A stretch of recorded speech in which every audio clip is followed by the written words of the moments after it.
Welcome to ChannelWaves, the podcast where channel leaders share success strategies, best practices, and emerging trends. Brought to you by Structured Web.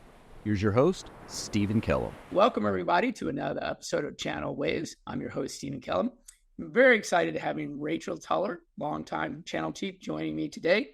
And we're going to talk about what would you do if you walked in the door and could start all over. So Rachel and I have been talking about that. And first of all, welcome, Rachel. Thank you, Steven. Happy to be here. Here's one of the reasons I want to talk about it. It's the end of the first quarter, and a lot of people are seeing a lot of changes taking place. They had these plans for what 2024 is going to look like. A lot of people got a lot of surprises towards the end of the year and in Q1. Either they lost resources or something changed in their hierarchy or something changed in their budget. So one of the things we thought we'd talk about is, okay, maybe it's time to do a reset. So you're walking in the door, where do you start? I think a lot of folks are reevaluating their programs, right? They came in with maybe a 1 or 2 or 3 year plan, and a little while into it, it's like, ooh, hey, maybe this isn't the right plan. You know, the whole AI, Gen AI, that stuff's, they're getting pressure from above, pressure from their boards to do things differently, to leverage AI in their channels. And I think people are trying to figure that out. So whether or not that's the catalyst or whether that's just on the list of things that have changed this year, people are reevaluating. So I think, gosh, if I were to start with a blank piece of paper, I think the first thing I would do is, everybody says go talk to the partners. And that is, I think, something that's very valid, right? Understanding what the partners want from you as a vendor. And, maybe, I'm a big fan of stop, start, continue. Probably do that exercise with both partners and internals, right? So my operations folks, my CRO, my sales leader, what do you think's working well, what's not? But if we could start from scratch, I think, one of the first things I would do is just have a look at the overall simplification of whatever it is I'm doing. I think keeping it simple is probably one of the driving guiding principles that I've used in the past and that has served me well.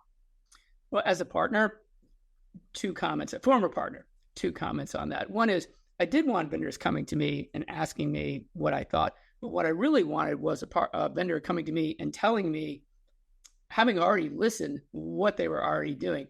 And usually at the top of my list was simplification. Like, I don't need to hire a headcount just to manage your incentive programs. This is kind of crazy.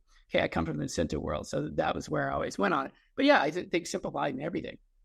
Yeah, it's about, making it easy, understanding how partners make money. So if that's what you're talking to partners about, then absolutely, that should be the first thing that you do. Understand their business, right? Their business models are changing. What used to be a traditional reseller is now both a reseller and an MSP. And if they're an MSP, they might also be an ISV. So these lines are getting really blurred. So if you haven't sat down with your partners, I would make sure that you do that one-on-one and really understand what's evolving in their business, because how you're going to help them make money is really why you have a program. That's the element of it, right? They need to make money selling your product. So what does that look like for them?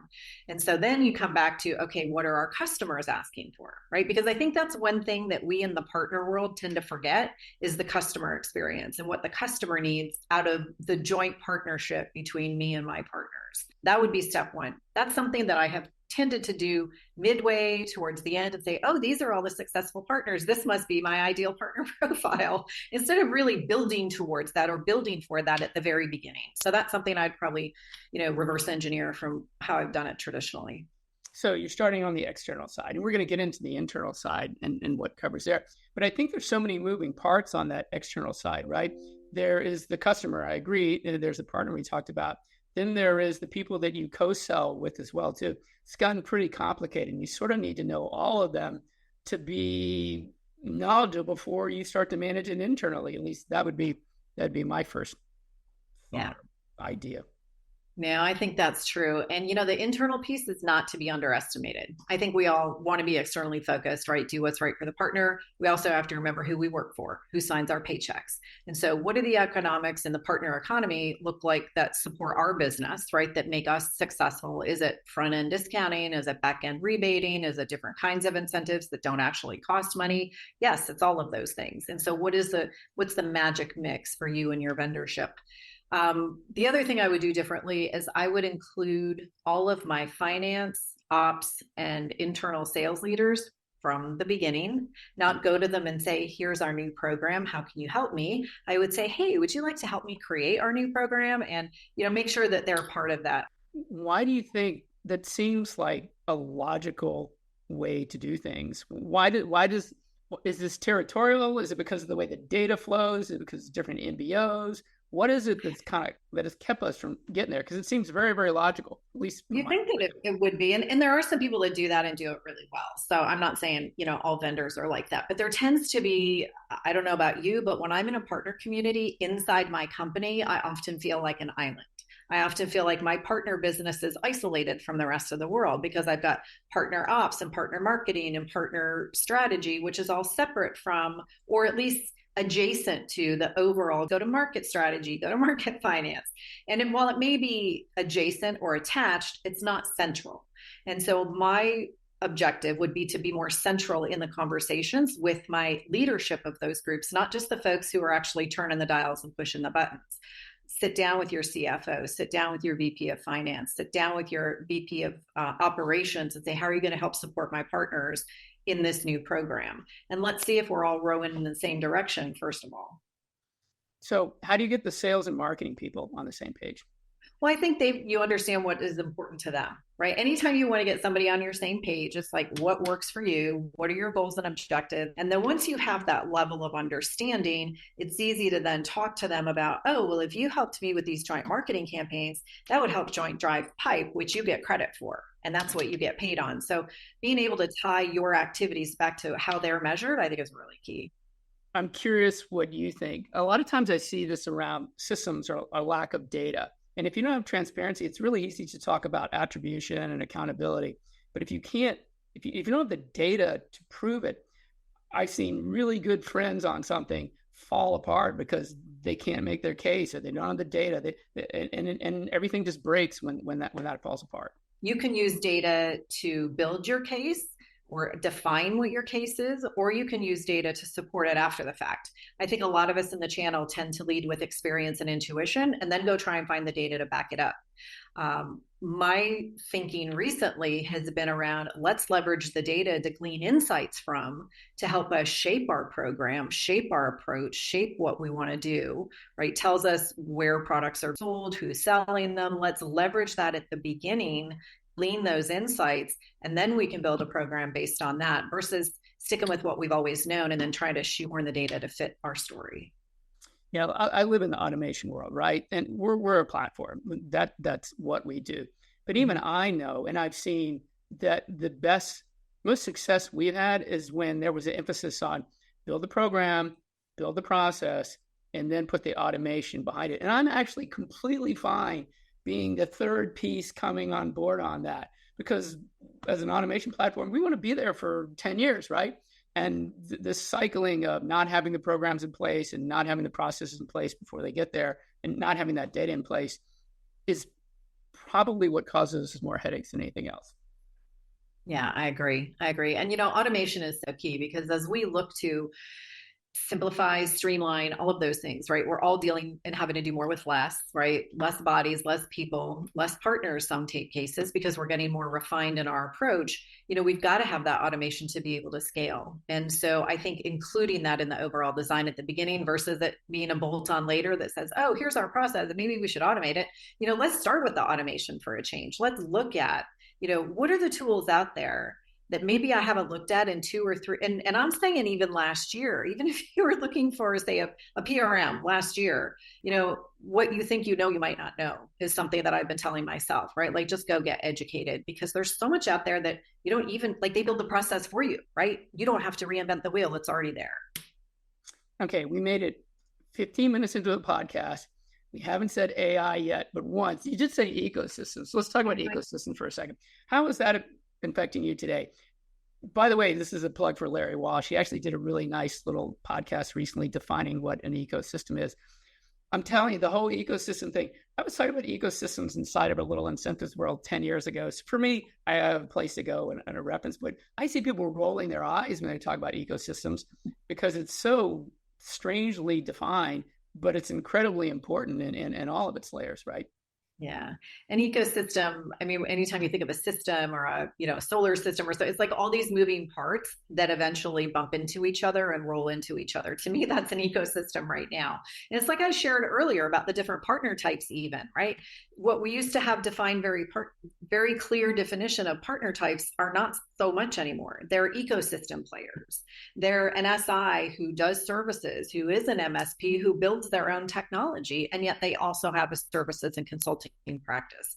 So I think those types of, and then cobble all of those together in a co-sell environment to deliver solutions to the customer. And that's your ecosystem. That's how I define it. Multiple partners working together to serve the customer in a nutshell. And I can't remember if that's what Larry said or not. I think it's pretty close. And it's funny how they all go back to the buyer in the end. So how are they buying it? And how is that service going to be delivered? It's from an ecosystem, from an ecosystem of partners that have an ecosystem of vendors that are coming together. It's fascinating for me because I live in the content world. So in that content world, as it gets more complicated, it's actually interesting for us now because of AI. Maybe we can jump into AI for a second, right? Because you think about that, you got a buyer at the end, you got 4 people selling to them, and you got 4 vendors selling to them. It gets pretty complicated to get that message across, right? So what are you seeing in the AI world? So I think what's super exciting there is there's an interest and a desire to do more of this better together messaging. In crafting that messaging, we're telling the whole story now. We're not just telling our little piece of it, cobbling it on beside somebody else's, right? Like the experience can be more melded, as can the message. And I think that's probably where the art of AI comes in. And it's super, super powerful because, we used to have to, you typically would come together at, say, Disty, right? Disty works with a hardware vendor. They work with the software. They were the platform vendor. They work with the cloud provider, right? They would typically pull all that stuff together, and it's a very manual process. Well, now any one of us can do it with your product and others, right? Just to point it to different sources of content and say, hey, I would like a message that looks like this. And there's my prompt, and there's my email, and there's my banner, and there's everything else that goes with it. I mean, it just makes it so much easier for the rest of us. And it removes some of those layers of administration and of support that we need. And I think in the end, we're honing better messages that resonate with the customers around their use cases, their industries, their needs, versus what our needs are and what we're trying to sell them. Well, by the way, I think it's pretty good for Disties too. Think about what a Disty has to do to try to pull all those vendors together and all that messages for a lot of these long tail partners. That's been pretty complicated. They probably have aggregated more content that's just sitting out there that hasn't been able to be pulled together than probably anywhere, right? If you look at the big 3 Disties, for sure. That's true. That's for sure. I know they're taking advantage of it. So on the AI side, kind of last one on the AI, once again, you're walking in the door, you're looking at talking to the partner, you're looking at selling internally, you're looking at leveraging data. Maybe we can finish up with the AI side. So where do you go? What do you look at? Everybody's talking about, okay, I have an AI agenda or I need an AI agenda. Where do you go in the channel for that? I think one of the things that we're looking at building out as an industry would be, there's specializations, right? There's security specializations, there's platform specializations, there's cloud specializations. Is AI going to be a specialization? I don't think unto itself. It's too broad of a category, right? So I think we're going to have to get even a couple levels down around specializations around that. I'm not a huge fan. I do believe in specializations. I've had them in my last 3 programs. I think the customers like to see that specialization from a partner that, hey, they've got the qualifications and credentials to go do this. But how valid is it in the AI world? I think what we're really looking for is we need some partners with experience that have done this and then can tell us what they've done to help solve problems for customers.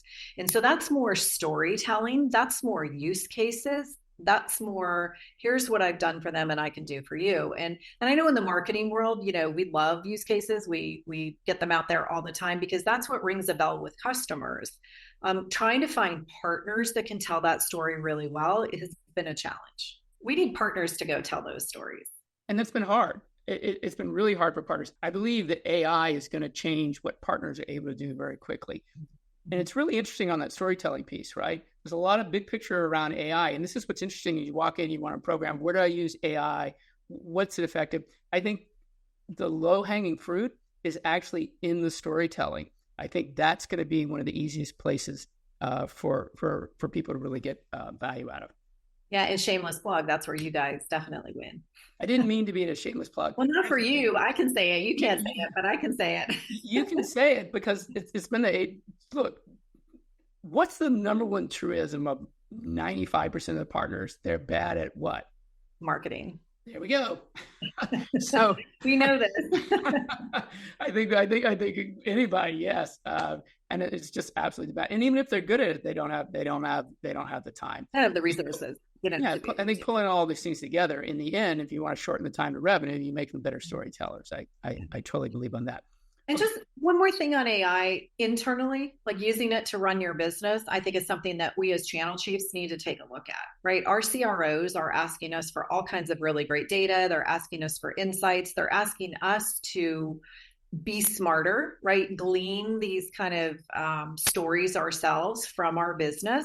And I think that we as channel chiefs need to figure out how to put AI into our channel programs for the benefit of the partners and our own organizations. A couple different ways to do that, but I think that that's something that we need to start thinking about. That's a really interesting comment. 4 years ago, I used to run around. I was working for a very large incentive company. And I used to say, hey, if you don't have a data scientist to figure out how do you make decision grades if you don't have a data scientist, right? Because you got to pull up data. That's great. I've got all this data. What does it mean? And that was like the ring the bell. Data scientist, got to have a data scientist. I think now what's really interesting, what you were talking about, is it the data scientist taking that AI? Is it a combination of the two? I really like what you're talking about there and figuring out where in your systems and your processes you can get more out of that data. I mean, it's just machine learning or whatever. It's just quickly getting to the answer, right? The right answer. We were having that conversation the other day when we were talking about co-sell. So co-selling's been around forever, right? The whole meet in the market concept, being able to, multiple vendors selling into a customer, who's the tip of the spear. But we've taken it to the next level lately with joint incentives, joint marketing, right? It's the whole stack now, right? It's from joint messaging and selling all the way down to joint services delivery. We have all of that data inside our CRMs and inside of our PRMs as to who's bought from who in previous years. We're just now learning how to get at all of that. And I think that's where the data science, that's where the AI comes in, because we can ask some prompts of the data that we have. Who are the top partners that have sold into manufacturing using, X product? Let's pull that data out of our PRM and build a campaign for them. Yeah, and why, and how long, and what's the ROI? All of this data that you can start to pull in, like not only were they successful, but how were they successful? What were their steps involved in it? You can sort of see the whole path, right? I think it's gonna be pretty fascinating. All right, wrapping this thing up, Rachel. Okay, here's the things that I heard. You start with the buyer, right? And then you move through the partners, then you move to the vendors, then you move to all the data, and then you pull the AI in there. And those are sort of the steps in the process. Did I hear that correctly? You want to make any changes on that? If there were 5 things that you could advise as you move through that process, I forgot selling internally and getting everybody. Internally and automation. I think that I would add. I think that would add. All right. So please go right ahead and wrap it up. I think if I were to expand on that, like circle back to what we talked about by checking out your vendors first, your third-party vendors with all the tools that are out there in the marketplace, right? See what's out there, see what's happening, see what you can plug and play, right? Let's not invent the wheel. And by the way, when it comes to partner portals and platforms and everything else, you all know that only 10 to 20% of your partners are using them. So let's not overbuild them, right? Let's make it MVP. Let's make it V1. Let's make it automated. And I think that keeping it simple, as your core tenet is really the place to start. I've talked to 3 vendors at a VP level of not just channels, but of channel marketing, channel sales, even into the sales operation, even getting it a little bit into the direct side a little bit over the past couple of weeks. And all 3 of them said they wanted their partner experience to be like a one click. And I keep hearing this over and over again. How do we make this experience? And I know we talk about shortened time to revenue. We got all these things to talk about. But this is what I'm hearing is, how do I tie those dollars in, their incentives or whatever, and make it, you said simplify. I think that was yeah. I've been telling my teams for years, if a partner can't figure out on one slide how they make money for you, then it's way too complicated, right? So if that's one click, one slide, one page, one something, make it super simple. Now, to do that is super complex on the back end, because you might have a couple different, 4 different platforms or services that you're using to simplify it for the partner. So let's not be crazy and say that it's easy to do, but it does need to be simple. Okay. That's a whole separate podcast. We could actually do a podcast. We could talk about that, because I keep hearing about, okay, we've got these MDF dollars, we got these incentives, we've got a marketplace. How do we get them there? Look, with APIs and AI today, and the technologies out there, if the programs and the processes are right and you got that automation, I think you can accomplish that. But I think it's a lot of work. I agree with you, to make something really simple. But I do think that's the North Star. It is. Okay. Rachel, once again, thank you for joining us. Listeners, thank you for listening in. If you have any questions for Rachel, the best way to find her is LinkedIn? On LinkedIn, or rtuller@gmail.com for my personal email. Okay. Thanks, Rachel. You have a great day. Thanks, listeners. Have a great day. Thanks, Steven.